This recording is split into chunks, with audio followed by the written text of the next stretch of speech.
جائیداد نہیں.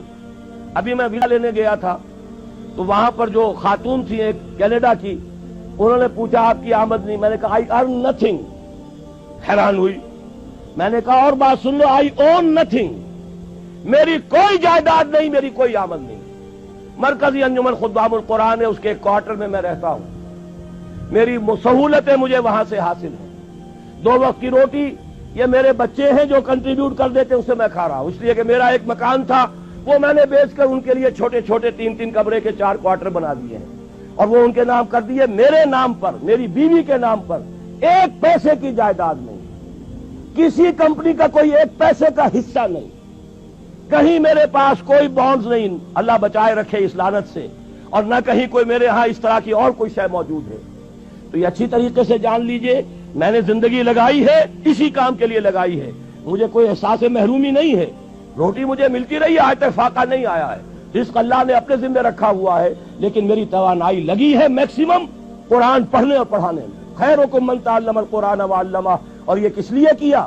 جب انجمن خدام القرآن لاہور کی قائم کی تھی, اس کے دیباچے میں لکھ دیا تھا کہ میں صرف انجمن بنانے کا قائل نہیں ہوں, میرے پیش نظر اقامت دین کی فرضیت ہے, میں ایک جماعت قائم کرنا چاہتا ہوں. یہ پہلا قدم ہے مرکزی انجمن خدام القرآن کا, اور یہ 1972 کی بات ہے, آج سے 21 برس قبل کی جو میں آپ کو بتا رہا ہوں. بہرحال پہلا کام وہی ہے جو حضور نے کیا. فرق یہ ہے وہ کافر تھے, انہیں قرآن کے ذریعے سے ایمان کی طرف دعوت دی گئی. ہم مسلمان ہیں, ہمیں قرآن کے ذریعے سے تجدید ایمان کی دعوت دینی ہے. مرحلہ ایک ہی ہے, اس میں کوئی فرق نہیں. نمبر 2, وہ جو حدیث میں سنا چکا ہوں, آمرکم بخمس بالجماعت والسمع والطاعت والہجرت والجہاد فی سبیل اللہ.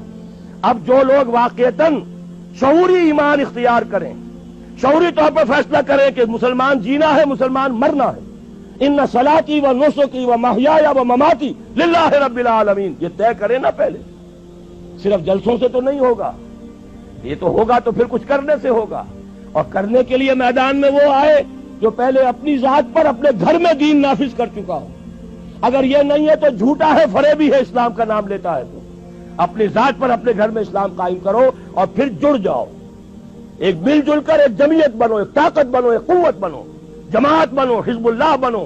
آمرکم بخمس, میں تمہیں 5 باتوں کا حکم دے کر جا رہا ہوں. جماعت کی شکل میں رہو, جماعت بھی ڈھیلی ڈھالی نہیں, بالجماعت والسمع والطاعت, سنو اور اطاعت کرو, لسن اینڈ اوبے. ایسی منظم جماعت. یہ منظم جماعت کیا کرے گی؟ ہجرت اور جہاد. ہجرت کے بارے میں پوچھا گیا, ای الہجرت افضل یا رسول اللہ, اے اللہ کے رسول یہ بتائیے سب سے افضل ہجرت کون سی ہے؟ فرمایا ان تہجر ما کرہ ربک, ہر اس چیز کو چھوڑ دو جو تمہارے رب کو پسند نہیں. یہی وجہ ہے میں نے جب جماعت تنظیم اسلامی کے نام سے قائم کی ہے, اس تنظیم اسلامی کی جماعت میں جو عہد نامہ ہے اس میں شمولیت کا, اس کی پہلی شق یہی ہے, انی اعاہد اللہ, میں اللہ سے ایک عہد کرتا ہوں, ان اہجر کل ما یکرہہ, ہر اس چیز کو چھوڑ دوں گا جو اسے ناپسند ہے. یہیں سے شروع ہوگی ہجرت. اسی کو کہا ہے یہ سب سے اونچی ہجرت ہے, افضل ہجرت ہے. اور اس کے بعد جہاد ہے, تن من دھن لگاؤ اللہ کے دین کے لیے, اللہ کے دین کی سربلندی کے لیے. اور اس کے 3 مرحلے آئے ہیں ہماری ایک حدیث کے اندر. تم میں سے جو کوئی بری کو دیکھے, حدیث بہت عام ہے, سب کو یاد ہوگی, اس کا فرض ہے طاقت سے روکے, اور اگر اس کی ہمت نہیں ہے زبان سے روکے, اس کی بھی ہمت نہیں ہے تو دل سے نفرت ضرور رکھے, اور یہ ایمان کا کمزور ترین درجہ ہے. ظاہر بات ہے اس جماعت میں, تنظیم اسلامی میں, اس حزب اللہ میں, اس خلافت کو قائم کرنے والی آرگنائزیشن میں وہی لوگ آئیں گے جنہیں بدی سے نفرت ہے اور نیکی چاہتے ہیں کہ قائم ہو جائے. وہ معاونین کی تحریک ہم نے رکھی ہے, تحریک خلافت کے معاونین. تنظیم میں آنے کے لیے بیعت ہے, بیعت سمع و طاعت فی المعروف, شریعت کے دائرے کے اندر اندر جو حکم دو گے مانیں گے. وہ حکم کوئی بھی ہو, ہماری طبیعت کے مطابق ہو یا ہماری منشا کے خلاف ہو, شریعت کے خلاف نہ ہو تو مانیں گے. یہ ہماری بیعت ہے تنظیم اسلامی میں شمولیت کی. لیکن ہم نے ایک خانہ اب شروع کیا ہے, تحریک خلافت. بتائیں تو صحیح لوگوں کو خلافت ہے کیا؟ یہ خلافت جو ہے یہ صرف کوڑے لگنے کا نام نہیں ہے, یہ خلافت صرف ہاتھ کاٹنے کا نام نہیں ہے, یہ خلافت صرف رجم کرنے کا نام نہیں ہے. یہ ساری چیزیں خلافت میں ہیں, لیکن پہلے خلافت کفالت کی ذمہ داری لیتی ہے, پہلے خلافت تمہیں حقوق دیتی ہے, پہلے خلافت جو ہے تمہیں تعلیم دیتی ہے, تمہیں توبہ کی توفیق عطا کرتی ہے. اس کے بعد بھی اگر آپ کی روٹی کپڑا مکان ریاست کی ذمہ داری ہو پھر بھی آپ چوری کریں تو ہاتھ کٹے گا.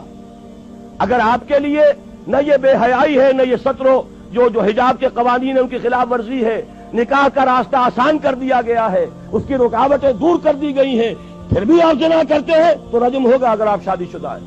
لیکن یہ کہ اس پورے نظام کو ایک آرگینک ہول کی حیثیت سے سامنے رکھنے کی ضرورت ہے. تو امر بالمعروف نہی عن المنکر جب تک طاقت کافی نہیں ہے صرف زبان سے ہوگی. جب طاقت کافی ہو جائے گی میدان میں آئیں گے.